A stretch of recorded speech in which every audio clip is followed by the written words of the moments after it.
Hola para todos, espero que se encuentren muy pero muy bien. Por acá con una nueva entrega de estas cápsulas de reflexión. Se titula El conocimiento cuando la información cobra vida. En el episodio anterior, la información, el primer nivel del aprendizaje, reflexionábamos sobre la diferencia entre enseñar información y despertar comprensión. Veíamos que la información es indispensable porque nos orienta, nos proporciona un lenguaje común y nos permite comenzar a recorrer el camino del yoga. Sin embargo, también comprendíamos que memorizar conceptos, nombres de posturas o principios filosóficos no significa necesariamente haber aprendido. La información puede permanecer almacenada en la memoria sin transformar a quien la posee. Hoy quiero dar un paso más y detenerme en el segundo nivel del aprendizaje, el conocimiento. La pregunta que guía esta reflexión es sencilla. ¿Cuándo deja la información de ser un dato y comienza realmente a convertirse en conocimiento? Creo que la respuesta aparece cuando aquello que hemos aprendido empieza a adquirir sentido dentro de nuestra propia experiencia. Pensemos en una instrucción muy común dentro del yoga Iyengar. Un profesor puede decirnos, presiona el borde interno del talón. Al principio esa frase es solamente información. Sabemos qué debemos hacer, pero todavía no comprendemos por qué hacerlo. Es posible incluso que ejecutemos la acción correctamente y aún así no percibamos ningún cambio importante. Sin embargo, llega un momento en el que, después de repetir la práctica muchas veces, descubrimos que esa pequeña acción modifica la estabilidad del tobillo, reorganiza la pierna, cambia la posición de la pelvis y transforma completamente la manera en que la columna se sostiene. La instrucción sigue siendo la misma, pero nosotros ya no somos los mismos. Lo que antes era un dato, ahora se ha convertido en comprensión. Eso es conocimiento. El conocimiento no consiste únicamente en saber qué hacer. Consiste en comprender por qué una acción produce un determinado efecto. Y esa comprensión no puede transmitirse completamente mediante palabras. Necesita ser verificada por el propio cuerpo. Por eso el yoga Iyengar concede tanta importancia a la práctica, no porque repetir una postura sea un fin en sí mismo, sino porque cada repetición ofrece una nueva oportunidad para descubrir relaciones que antes permanecían ocultas. El cuerpo comienza a enseñar aquello que los libros solo pueden describir. Sin embargo, aquí aparece una cuestión muy importante. Muchas personas creen que la experiencia produce automáticamente conocimiento.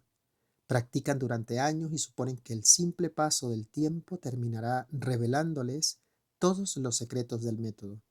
Pero en realidad, pero la realidad es mucho más compleja. La experiencia solo produce conocimiento cuando existe observación. Podemos repetir una misma postura durante 20 años sin modificar nuestra manera de hacerla. Podemos cometer exactamente los mismos errores una y otra vez y llegar a creer que la experiencia consiste únicamente en acumular tiempo de práctica. En realidad, lo único que hemos acumulado es repetición. La práctica por sí sola no garantiza aprendizaje. Lo que transforma la práctica en conocimiento es la capacidad de observar lo que está ocurriendo mientras practicamos. Aquí aparece uno de los grandes aportes de BKS Iyengar. Guruji no entendía la práctica como una repetición mecánica de movimientos. Cada asana era un espacio de investigación. Cada acción planteaba nuevas preguntas. Cada dificultad invitaba a mirar con mayor profundidad. El cuerpo dejaba de ser un objeto que había que mover y se convertía en un territorio que había que comprender. Por eso, cuando hablamos de conocimiento en el yoga, no hablamos únicamente de información acumulada, hablamos de una inteligencia que comienza a establecer relaciones. Comprendemos que los pies influyen en la pelvis, que la pelvis modifica la columna, que la posición del esternón transforma la respiración, que una respiración más estable modifica el estado de la mente. Poco a poco, Dejamos de ver acciones aisladas y empezamos a descubrir un sistema de relaciones. Y eso tiene una consecuencia muy importante para quien enseña. Cuando un profesor habla únicamente desde la información, suele limitarse a dar instrucciones. Pero cuando habla desde el conocimiento, sus palabras nacen de algo que ha sido comprendido profundamente. Ya no explica acciones aisladas, explica relaciones. Ya no dice solamente qué hacer, ayuda al alumno a descubrir por qué hacerlo. La enseñanza entonces cambia por completo. Sin embargo, incluso este nivel tiene sus límites, porque el conocimiento sigue estando profundamente ligado a nuestra propia experiencia. Aquello que yo he descubierto pertenece a mi cuerpo, a mi historia, a mis posibilidades y también a mis limitaciones. Lo que para mí ha resultado evidente quizás no lo sea para otra persona. Lo que yo aprendí con facilidad puede representar una enorme dificultad para un alumno diferente. Aquí encontramos uno de los desafíos más grandes de la enseñanza. Muchos profesores terminan enseñando exactamente como ellos aprendieron. Repiten las mismas instrucciones, las mismas secuencias e incluso las mismas palabras de sus maestros.